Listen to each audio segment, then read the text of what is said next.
Among Nikhil Banerjee's successes was finding receptive audiences to Indian classical music outside of India, throughout Asia, in the West, in Europe, and especially in the United States, where the introduction of Indian classical music was first pioneered in the 1950s by Ali Akbar Khan and Ravi Shankar. And in Berkeley, California, Nikhil Banerjee taught and performed for a number of years as part of programs supported by the American Society for Eastern Arts, the Ali Akbar College of Music, the Center for World Music, and Musical Traditions. Nikhil Banerjee first time came to America in 1967, came to Berkeley, invited by the American Society for Eastern Arts.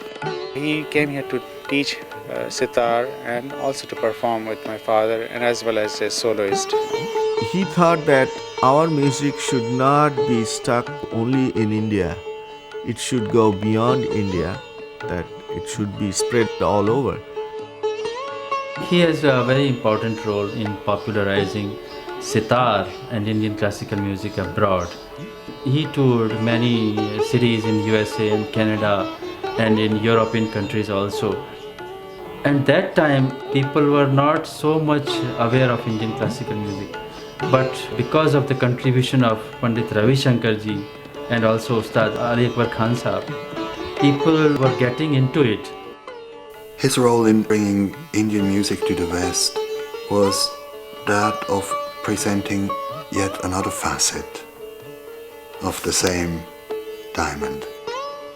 Presenting his own style, especially playing of the sitar is concerned, and he did make quite an impact on his audience. He made a great impact wherever he went, whether that be in India or in the West.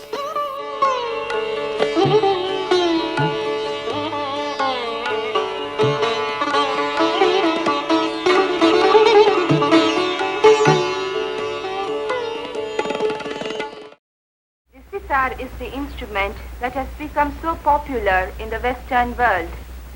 Let's listen to the sitar as it plays a folk song from Bengal.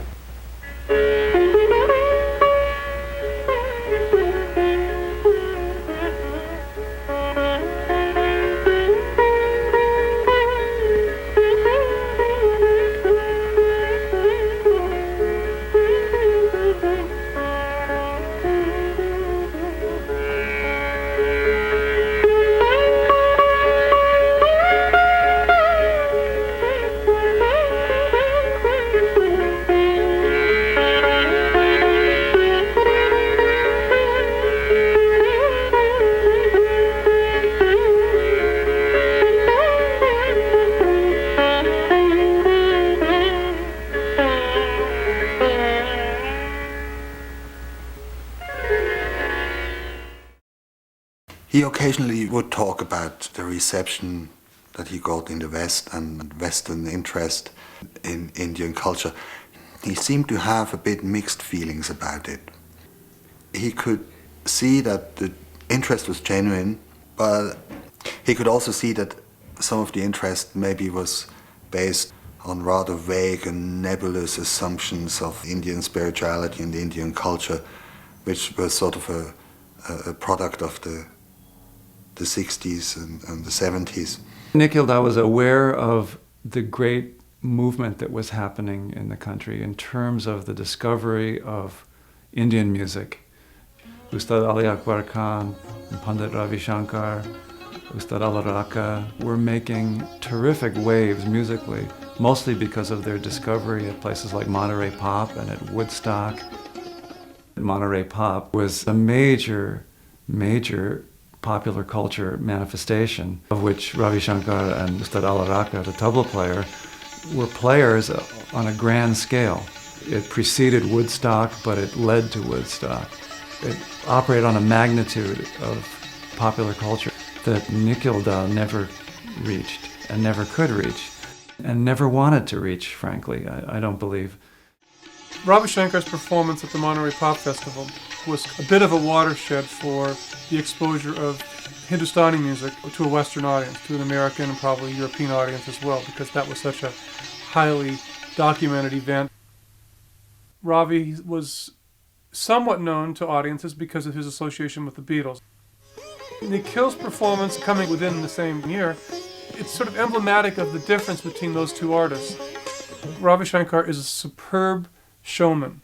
He's a superb communicator to his audience. Nikhil was a much more introspective performer. Nikhil was not going to be influenced by popular culture, and he never reached for that, never wanted that. He was very shy about recordings to begin with.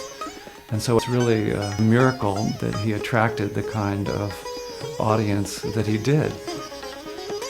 He was somebody that other musicians revered and listened to, and was not somebody that necessarily a popular crowd was going to get behind.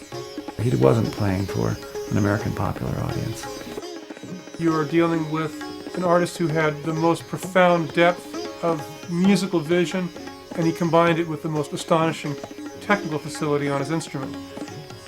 There was some quality in Nikhil's performance and in his seriousness that spoke very directly to a Western audience. Nikhil's depth, his virtuosity, and his presence, I think, made him powerful to anyone in the West who got to see him perform. I honestly believe that Nikhil was one of the most deep and profound musicians of all time, and not just of Hindustani music. With the Beatles and the turning to the East and Eastern philosophy and a kind of new spirituality that was evolving at that time, Ravi connected directly to a certain kind of spiritual yearning in younger Americans at the time. Nikhil, he wasn't about that. In fact, Nikhil never talked about spirituality. He never promoted it. He rarely spoke about his music in those terms. How Hindustani music was generally approached by Westerners at that time, or the younger Westerners who were in search of something more transcendent than the conventional spirituality that they'd experienced through their upbringing. Through his own way of approaching music, he was much less of a pop personality, or never was a pop personality.